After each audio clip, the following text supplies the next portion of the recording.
Oh, all right. Good afternoon. Yay!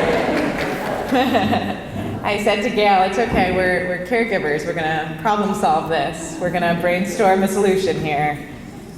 Welcome all to the Caregiver of the Year Awards Luncheon. It's a wonderful day to be with all of you today. Today's kind of a special day for me also. A year ago was my first event with the RCI as I came to work with Mrs. Carter here. And it's been an incredible year thinking about how we're going to support caregivers in the future and to work to support each of you. We're thrilled to be here today to talk about caregivers, but most importantly, to recognize and celebrate caregivers. And we have some dignitaries in the room with us today, Colonel and Mrs. Moore, Colonel Lawrence from Warner Robins Air Force Base, where they represent the men and women who serve our country so selflessly.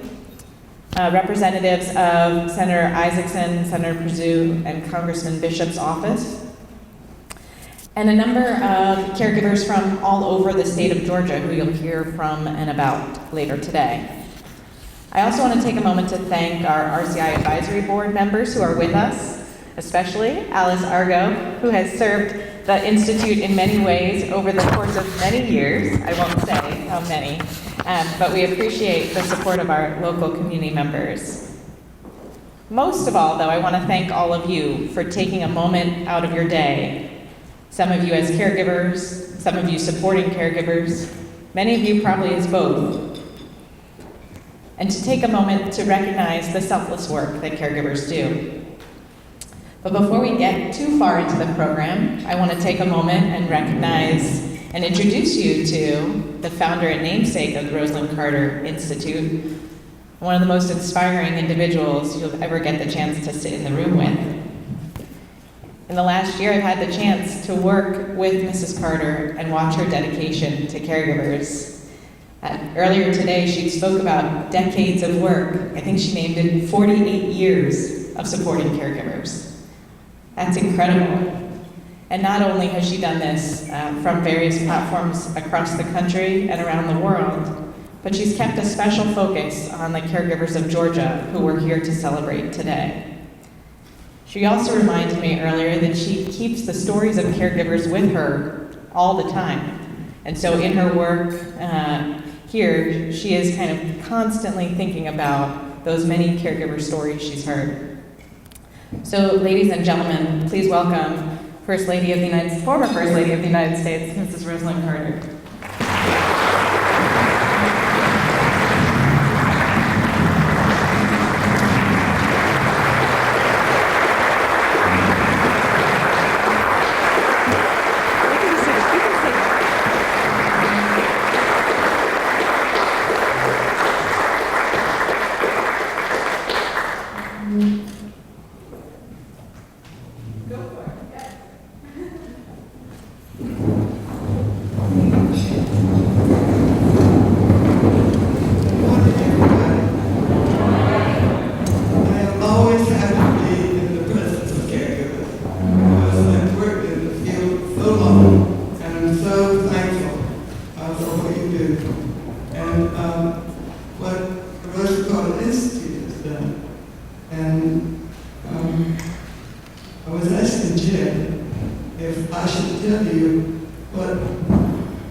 Reach out together for people so many more people in so many more places than we're reaching now.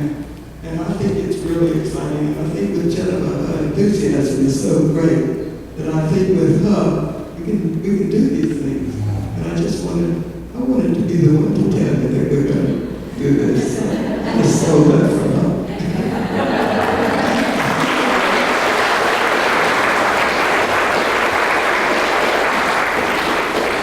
Thank you, Ms. Carter. Now I'm going to hand over the mic to Caregivers who will lead us in a blessing. Good evening, everyone. Could you please all bow your heads for a blessing? Dear Heavenly Father, thank you for bringing us together once again for another wonderful year. We ask that you bless each and every person that is here. Please bless them on their travels as they travel home. And thank you so much for all being here. Amen. Amen.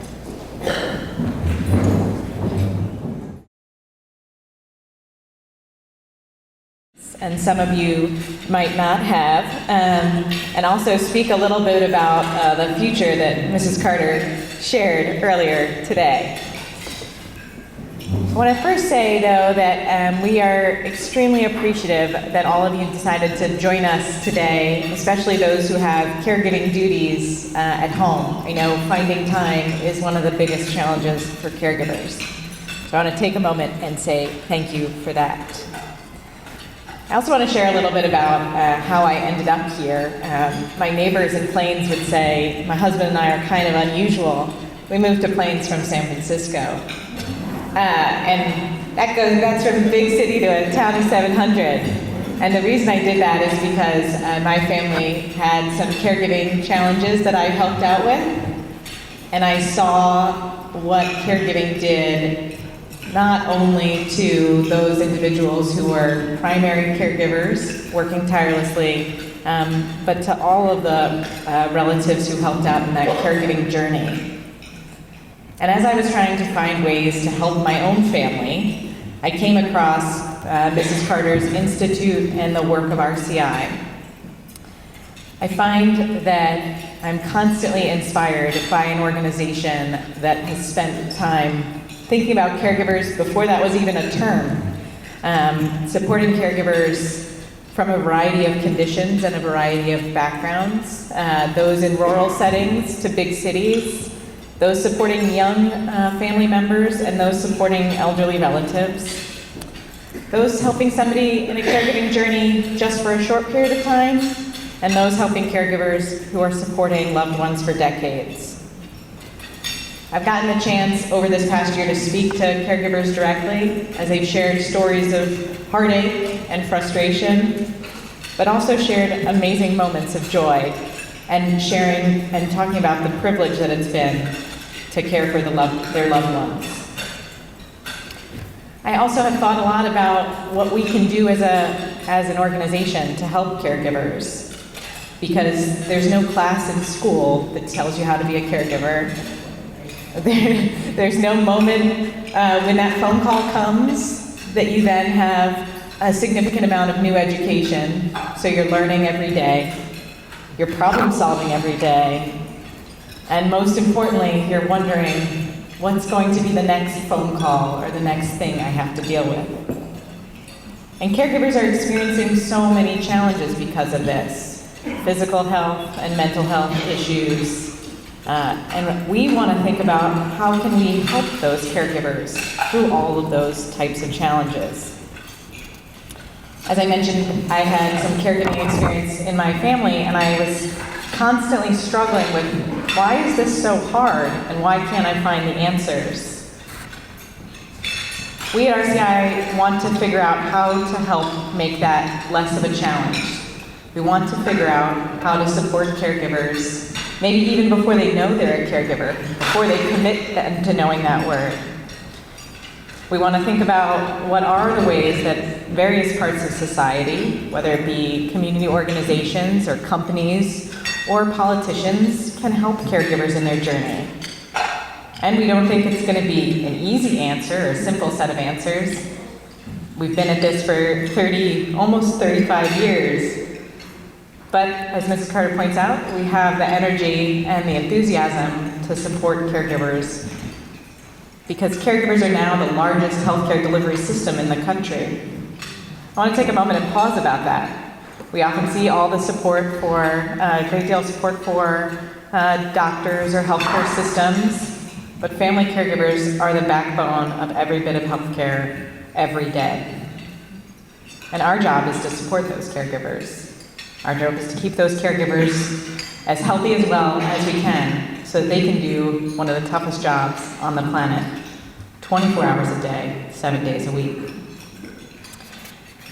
I think the key for me is that I realize that the caregiving journey for everybody is different, but the challenges, the pain points tend to be the same. And so at the Institute, we've thought a lot about our future. We've thought about how can we help caregivers early, how can we help them often, how can we help them wherever they live and whatever access they have. We've also thought about how can we learn from and work with all of our partners here in Georgia. The Georgia CareNets, who we'll talk about today, are one of a kind, unique in this country. And I think if you talk to some of the CareNet coordinators, they tell you how amazing CareNets are. I also think that there's a chance for us to start some new relationships. We have colleagues here from ALS Association of Georgia. We're starting some groundbreaking work with them to support ALS caregivers. We think if we can prove it in Georgia, every other state would be a little jealous. And so our job is not just to think about the bold ideas, but to start the bold ideas and to start them here in our own backyard. Scale them to others. Make other states jealous. Or at least curious, I should say.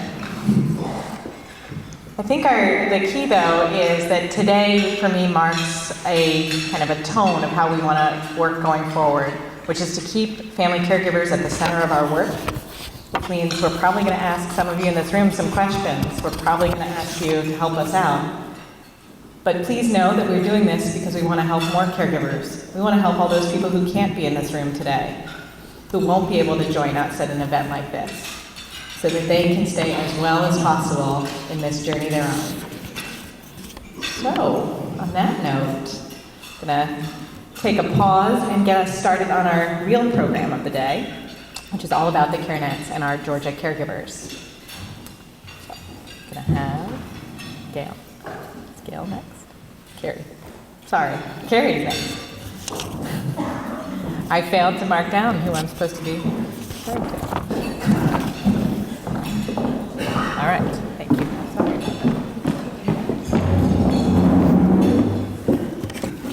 that. Good afternoon, everybody. Once again. Can y'all hear me? Can you hear me? Okay, good. Each year, the Georgia CareNets around the state recognize family, paraprofessional, and volunteer caregivers in their community who show exceptional compassion and dedication to caring for another. These regional caregivers of the year are then submitted to the Rosalyn Carter Institute for Caregiving as nominees for the Georgia Caregivers of the Year. Many of the regional winners and their CareNet coordinators are with us this afternoon. I would ask for all of them to stand at this time.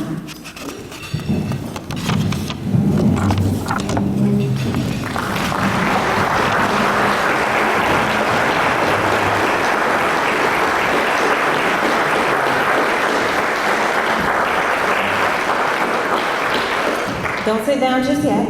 Not just yet, not just yet. As I call your name, please raise your hand, okay? From Three Rivers CareNet, our CareNet coordinator is Emily Rogers. Sylvia June Lawrence was nominated as Family Caregiver of the Year. Sandy Veach was nominated as Paraprofessional Caregiver of the Year. Northeast Georgia CareNet is ran by Michelle Kelly. John Gay was nominated as Family Caregiver of the Year. Mary Brewer was nominated as Paraprofessional Caregiver of the Year. Nikki Stevenson, she is from our Coastal Georgia CareNet. Sandy Oakler was nominated as Family Caregiver of the Year. Ms. Sabine Bazemore was nominated as Paraprofessional Caregiver of the Year. And Brittany Kennard, she was nominated as Volunteer Caregiver of the Year. For our Northwest Georgia CareNet, we have Connie Cooper and Tiffany Hallbrook as CareNet coordinators. We have Nancy Machoka, nominated as Family Caregiver of the Year. Wave your hand for me, Ms. Nancy. Okay. Peggy Lewis was nominated as the Paraprofessional Caregiver of the Year. For Flint River CareNet, we have Ms. Shonda Blue. And Delicia Daniels was nominated as Paraprofessional Caregiver of the Year. From Central Savannah River Area CareNet, we have Cornelia Hill, which is the CareNet coordinator. And we have Mr. Ralph Meeks as the Family Caregiver of the Year. For our Atlanta Region CareNet, we have Ms. Pat Baker and Lois Rucci. Beth Thompson was nominated for Family Caregiver of the Year. Ms. Michelle Johnson was nominated as Paraprofessional Caregiver of the Year. And we have Ms. Callie Williamson nominated for Volunteer Caregiver of the Year. Middle Georgia CareNet, Ms. Lisa Rickman is the CareNet coordinator there. We have Sierra Hooks nominated as Paraprofessional Caregiver of the Year. And we have Mr. John Rowlands nominated as Volunteer Caregiver of the Year. For River Valley CareNet, we have Ms. Ebony Key, who is the CareNet coordinator there. We have Ms. Veronica Alexandra nominated for Family Caregiver of the Year. Dr. Rhonda Hollis, we have nominated for Volunteer Caregiver of the Year. From Sawika CareNet, we have Ms. Melissa Garrett, CareNet coordinator, and we nominated Sheila Williams, Paraprofessional Caregiver of the Year. Heart of Georgia CareNet, which is ran by Ms. Laura Graham. We have Sylvia Collins, nominated as Family Caregiver of the Year. Ms. Brenda Doom Stewart, we have her nominated as Paraprofessional Caregiver of the Year. And Ms. Patricia Nix, we nominated her as Volunteer Caregiver of the Year. All right, can we all give these caregivers and CareNet coordinators another round of applause?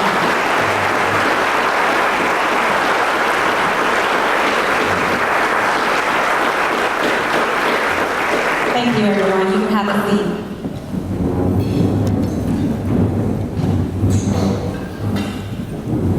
It is now my pleasure to introduce our speaker for today, Ms. Holly Glover. Holly is recognized national and statewide speaker on topics such as dementia, hospice, professional, and caregiver stress. This is her second appearance as a speaker at RCI Vet, where her heartfelt message made such an impact that asking her to return today was an easy decision. Holly is a licensed professional counselor who works for the James L. West Center for Dementia Care in Fort Worth, Texas. Holly is the Director of Education and Family Support Services. As a recently designated Dealing with Dementia trainer, Holly continues to partner with RCI to provide caregivers in her community with the information needed to care for themselves while caring for others. Ms. Holly, could you please come forward?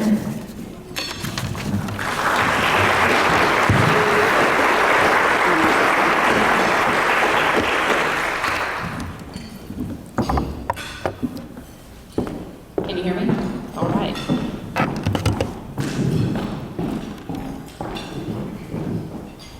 Give me just a moment.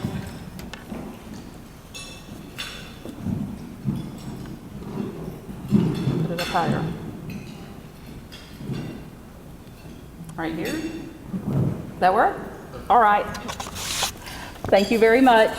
I'm guessing that even without her telling you I'm from Texas, you probably already figured that out by now. I've been told I have a very unique accent. I actually was born in Texas, but my mom then raised me in Oklahoma. So I tell people 20 years in Oklahoma, 30 years in Texas, and you too can sound like this. I am honored to be back in Georgia. I had the privilege of speaking at one of the RCI summits several years ago as one of the first RCI Reach interventionists outside of Georgia. I had the honor of getting to go in people's homes whose loved ones had dementia and teach them skills to help them stay home as long as possible, but then to help them place appropriately when the time came. Then just last month, I came to a Dealing with Dementia training here in Americus to better be able to serve families in the rural areas around Fort Worth. So I have a very special place in my heart for the Rosalynn Carter Institute. Today, we are here to celebrate your remarkable contributions to expert caregiving. What a noble commitment you've made. You show compassion and caring. You treat others with respect and dignity despite the stormy waters of life circumstances. Many of you, I'm certain, never planned on becoming a caregiver. It just happened. And now you have a skill set you would have never known you were capable of doing, and you're doing it well. Believe me, I understand. I taught public school for 20 years before feeling called to the ministry in some way. I told God I did not want to go back to school. I was perfectly content teaching dyslexic children how to read, but He had other plans. My master's degree is in counseling, and I specialized in taking care of people with terminal illnesses and their families. Now, that was never anything I thought about doing as a child, but I have developed quite a skill set that I'm actually pretty good at, and that is therapeutic stories with those with dementia. Now, those of you who work with someone with a memory issue know exactly what I'm talking about. You've heard it, I actually went to seminary, so I don't call these lies, I call these stories. They are stories, and they are therapeutic stories to make their life and our lives easier. I have the perfect example. One day last fall, I took the participants from our day program, all of whom have some type of dementia, to a pumpkin patch to get pumpkins for Halloween. Unfortunately, our very old yellow bus had the original name of our facility on it, which included the words in big black letters, Alzheimer's Center. When we arrived at the pumpkin patch and got off the bus, one of the gentlemen looked at the bus, looked at me, and said, "Why don't you just tell everybody we're crazy?" And without skipping a beat, I said, "That's not even our bus. I borrowed it from the neighbors across the street. Come on now, let's go get pumpkins." He said, "Okay," and away we went. It's a skill set I never wanted, but I have it. No one has ever won an argument with someone with dementia. We meet them where they are, and we do our best to fix the situation at hand while distracting them the best we can. Now, I want to be realistic and acknowledge that burnout is a real thing. No one is capable of being a successful caregiver 24/7 without some type of help, and I hope you have all learned some essential coping skills. Today, my goal is to motivate and inspire you to continue to do your good works and to encourage you to pass on your expertise that you have developed. So you may have had thoughts like, "I'm drowning," or "I am so tired, I can't get motivated," or the biggest one of all, "I feel guilty." You may have had times when you felt that your best wasn't good enough. But you have been willing. You are worthy, and you are valuable. What we sometimes need is a burst of motivation. How do we create motivation? Determination is what makes us take action. It is a choice. You don't have to do what you do. You choose to get up every day and be awesome. It's not a matter of what you should do, it's what you choose to do. We get determined to do the things we choose to do. It's the things we feel we should do that can wear us down. Just by changing the way you perceive your day, you can change your entire attitude. Are you someone who wakes up in the morning and says, "Good morning, God"? Or are you someone who wakes up and says, "Good God, it's morning"? It's all in the way you look at it. It's easier to follow through when you have a plan. Then you take action and you just do it. Right now, I want each of you to reach over and pat yourself on the back. Everybody, pat yourself on the back. That didn't take a lot of thought, but I said it and you did it. Without delving into the why, or am I doing it right, or is anybody else looking at me? That's what we need to do every day. We just do it. We are motivated and determined to see this through. For most of us, our reasons are very personal. We want to keep our loved ones at home as long as possible, or we promised someone that we would look after our family. You are part of the nearly 20% of the U.S. adult population that are caregivers in one way or another. You are helping someone maintain their well-being, independence, and to keep their dignity. Since you are being honored here today as the best of the best, I know you have a plan and are motivated to see this through.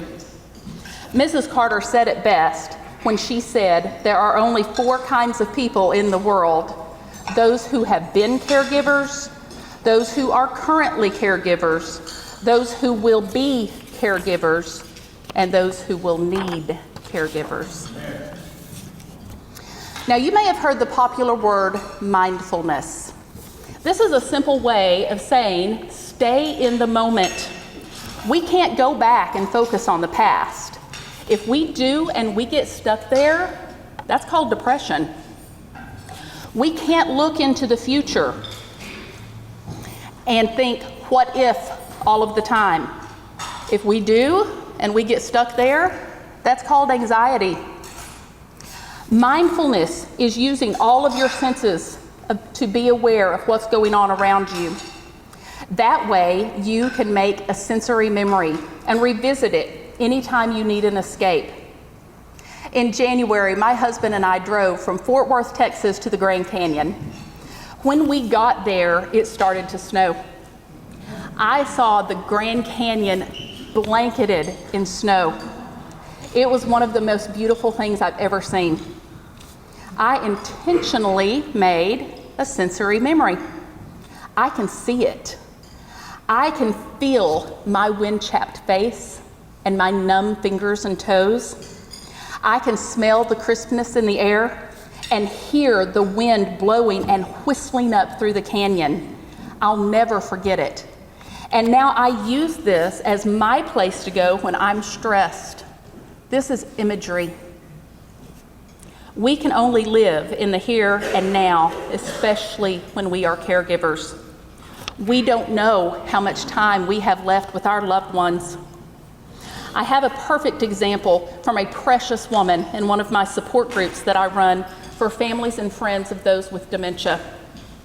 Her husband still lived at home and was basically in the mild to moderate stage of the disease. He could still walk and feed himself and get dressed and take care of personal needs with assistance. Over the Memorial Day holiday this year, they enjoyed family and cookouts and even spent that entire Monday in the park. It was some of the best days they had had in months. The Tuesday after Memorial Day, he became lethargic and he started to show signs of urinary tract infection, which he got fairly regularly, as people with dementia do. She took him to the doctor and started oral antibiotics that day, but by evening he was much worse and almost non-responsive. He was admitted to the hospital, but was already septic. He was given IV antibiotics, which had worked in the past, but this time he just didn't have the reserves to beat the infection. He died on Wednesday, after having just been in the park with his family on Monday. They didn't know that that would be their last time together. The wife told me later that she was so grateful that she had been coming to the support groups because she had learned to stay in the moment.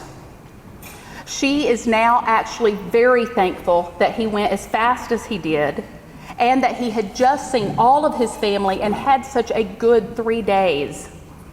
She said she didn't worry at the picnic when he ate with his hands, or when he said or did things that he normally would not have done, because she was just enjoying him and their time together. We can't get caught up in all of the things that they can no longer do. We have to focus on what they can do in our relationship with them. We have to laugh and make memories and meet them wherever they are. We as caregivers accommodate whatever disease our loved ones, clients, or residents have because they can't. If they could, they would. I had another resident I want to tell you about who faced her dementia head on. She went to her husband right after her diagnosis and said to him, "Roses are red, violets are blue, I have Alzheimer's. Now who are you?" And then fell out laughing. She was even trying to keep the humor alive between them. She did not want to be pitied. She wanted to be loved. Find a way to laugh and connect. Sometimes we have to laugh to keep from crying, especially if our loved ones have lost their filter due to their illness. One of my best buddies at work, who comes to our day program, used to tell me every day that I was his girl. And then he would add, "But you're a pretty big girl." Now, I could not take that personally, but I could connect with him. Last week, I realized that he was progressing in his disease, and he's no longer able to say the things that he used to be able to say, and he can't ask me if I'm his girl anymore. But I can go up to him and say, "Am I still your girl?" And he says yes. And he smiles, and we connect, and we laugh, and we love and care about each other. Mindfulness means not being judgmental. I don't know if you've seen the Glenn Campbell documentary, I'll Be Me, but in it, he starts to eat with his hands at restaurants and licking the plate. And when he's done, he says what a great meal he had. His wife is mortified. She's embarrassed. But the daughter comes alongside and says, he is still feeding himself, and he still loves and enjoys eating. It's a matter of how they chose to look at the same situation. Now, I want to talk just a minute about music. I hope you all have some type of music that you love. Do you know that we all have a music set? It is the music that was important to us between the ages of 12 and 25. So I want you to think about what music is in your music set. That music stays with us forever. Now, what did your parents call your music? And what did their parents call their music? And what do you call your kids' music? Most of us can probably agree on the term racket. Turn down that racket. My mother told me that her mom told her to turn down the Beatles, just like she told me to turn down Prince, just like I told my daughter to turn down Eminem. Racket. So I have to share a funny story. We had just opened a brand new memory care community in Fort Worth, and we only had about 11 residents, none of whom were under the age of probably 75. The receptionist was about my age, and we had a jukebox that was a Bluetooth. She called me to come to the front where she was blasting Def Leppard, a very popular hair band from the 80s. That did not go over well. In that situation, we needed to be playing our residents' music, not our racket, as several of them pointed out to us. But for you, please, if you don't already, have yourself an uplifting motivational playlist. Just make one. I have several, depending on the situation I'm in. If I'm on my way to work, I tend to play uplifting spiritual music that remind me of why I do what I do. Lyrics like Brandon Heath's, "Give me your eyes for just 1 second. Give me your eyes so I can see. Give me your arms for the brokenhearted, the ones that are far beyond my reach. Give me your heart for the ones forgotten. Give me your eyes so I can see." Now, after work, I tend to play songs like Bruno Mars' Uptown Funk, Taylor Swift Shake It Off, and Maroon 5's Moves Like Jagger. I have to dance all the way home in my car because my day isn't over. I am still a wife and a mom and a daughter and a lolly for the rest of the day. Now, if I have just sat with someone as they have passed away, I have a music set for that too. It's music that reminds me that this is a temporary journey and that we have to keep moving forward day by day and doing our very best. I firmly believe we are placed here and charged with carrying out God's work for all the days of our lives, and I commend each of you for doing that and answering your call. I would like to close with the poem I closed with the last time I was here. It is my view as a counselor as to what I was witnessing every day as I was going in and out of family caregivers' homes who were caring for those with dementia, and it's called The Counselor. I watch them hurt. I do everything I can to take away their pain, but it remains. I watch them cry. I offer guidance and prayers and a shoulder to cry on, but the tears still flow. I watch them mourn. I give advice, scripture, and reassurance, but they still feel sorrow. I watch them work. I see that this is a full-time job between the food preparation, bathing rituals, doctor's appointments, and strict routines. I watch them grieve. I see their spouses and their parents leave a little at a time, slowly slipping away from them, day by day, until while they watch, the person they love is no longer there. I watch their sorrow. I listen as they confess their frustration, anger, defeat, resentment, and exasperation. I watch them suffer. I see the money flying out of the bank to pay for medicines that don't buy time. I watch them leave.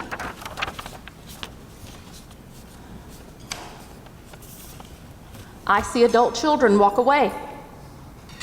And I see independence stripped from the once solid, brave men and women that this disease attacks. I watch them die. I sit and wait with the family for that long-awaited last breath when the suffering stops forever. I watch them rejoice.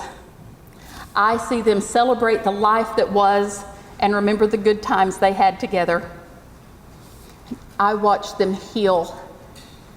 I guide them as they begin to return to a life they knew before this diagnosis. I help restore their hope and faith in tomorrow. I lead them back to a life where they do not have to be on duty 24 hours a day. I watch them begin to live again and become whole once more. Thank you very much.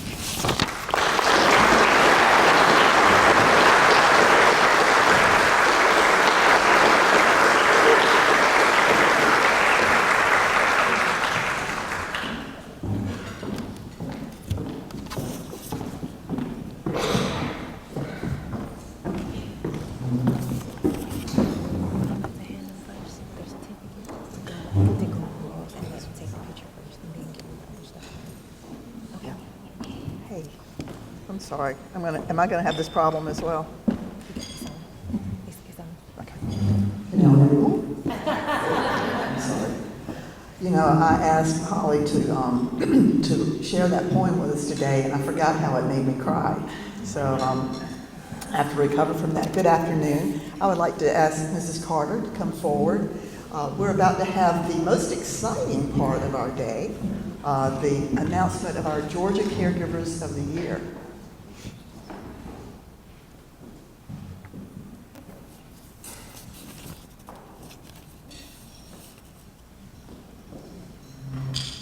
Now, I'm going to say a little bit about our winners, and then we will, I'll make the announcement, and I would ask that the winner stand and come to the front and sit by Mrs. Carter, and we'll have a picture made then, and then you'll receive your award.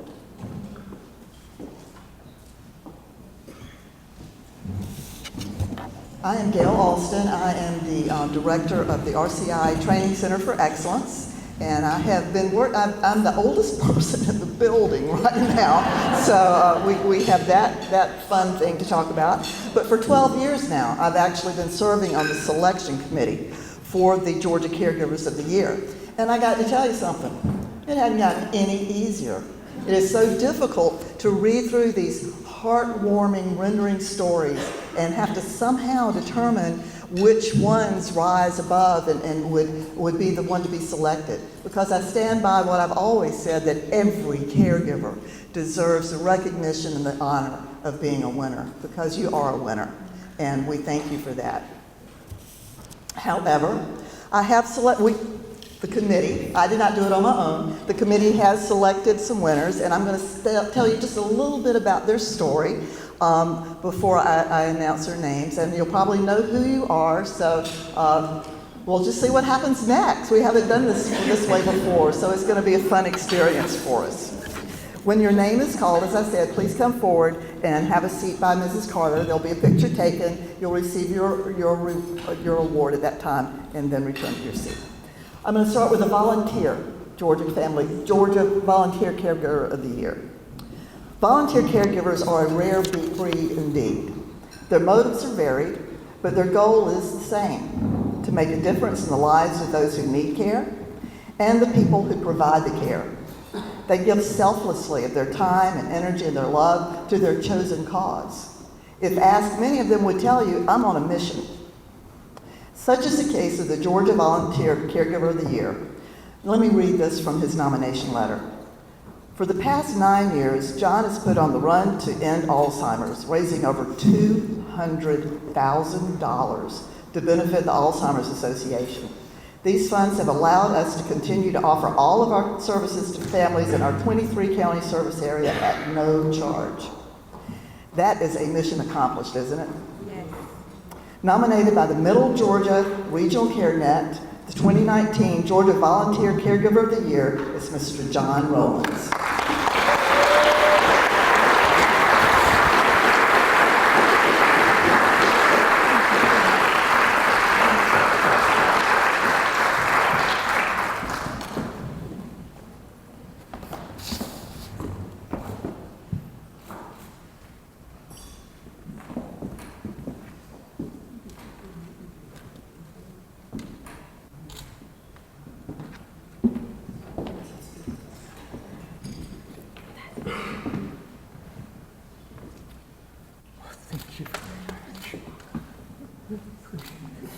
We also give the hugs. They're necessary. You got to hug me too. Thank you. They didn't get all the hugs. Thank you. God bless you.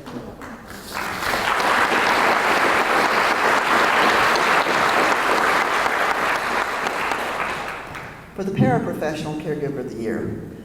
Some might call our Georgia Paraprofessional Caregiver of the Year a jack of all trades. From party planner to celebrate her clients' life events, to bargain hunter for much needed medical equipment, and she even delivers them, to food bank for those who are truly in need, she seeks out the opportunities to help others.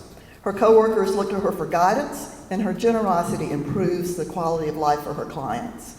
Nominated by the Three Rivers CareNet, the 2019 Paraprofessional Caregiver of the Year is Ms. Sandy Beach.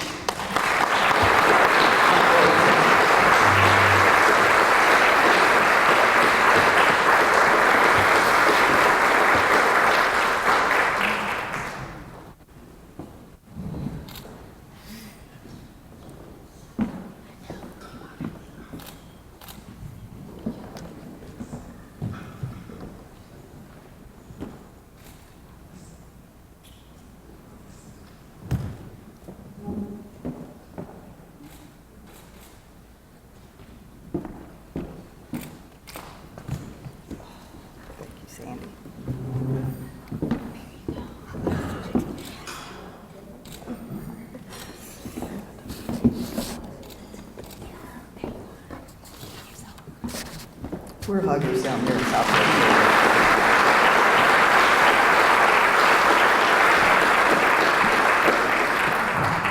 And now for the family, Georgia Family Caregiver of the Year. You know, as a child, I remember hearing a story about a little Dutch boy in a dike. And he had this terrible problem. There would be a leak in the dike, and he'd put his finger in one leak, and then about that time another one would spring out, and he'd like put a toe in that one, and then another one would spring out. And that kind of makes me think of our caregiving.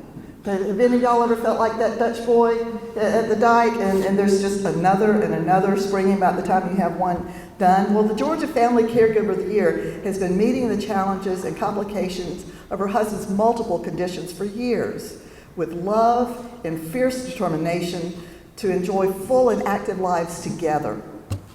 Due to the level of care needed by her husband, true respite is not an option for her because her assistance is always needed. Yet, as one of her nominators shared, she faces these multiple challenges with grace, dignity, and love. Nominated by the Atlanta Regional CareNet, the 2019 Georgia Family Caregiver of the Year is Ms. Beth Thompson.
God bless you.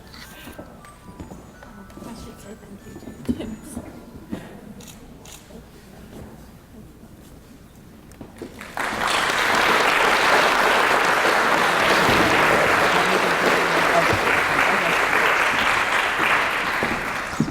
So I'm gonna let Mrs. Carter get out of here because if you've seen the news, she's a caregiver this week. So we're gonna let her get on with the real job she has, and then we'll continue our program.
Now she's on her way to some important work that we all understand very well.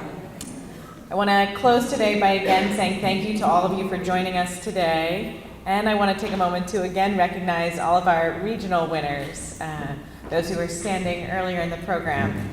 You're doing amazing work, and we are so appreciative that you spent some time with us to celebrate today. So can we give those regional winners one more hand?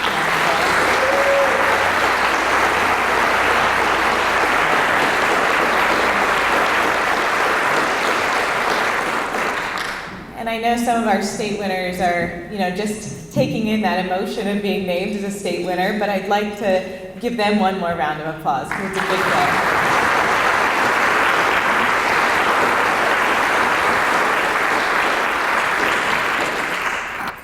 And my last appreciation for today goes to Gail Alston and Carrie Harris, I'd ask you both to stand up.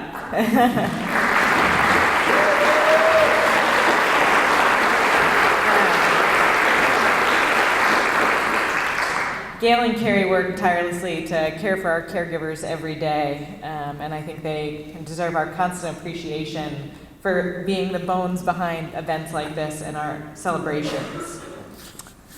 I want to close and say that it's an honor to be here with all of you today, and that our work, as you heard from Mrs. Carter, is taking an even bigger turn. And so we're excited to that journey, and we look forward to joining all of you. I wish all of you a safe and easy travel home. I know we don't have much traffic around here, but many of you are traveling pretty far. And so I wish you all a safe afternoon and a lovely week. Thank you.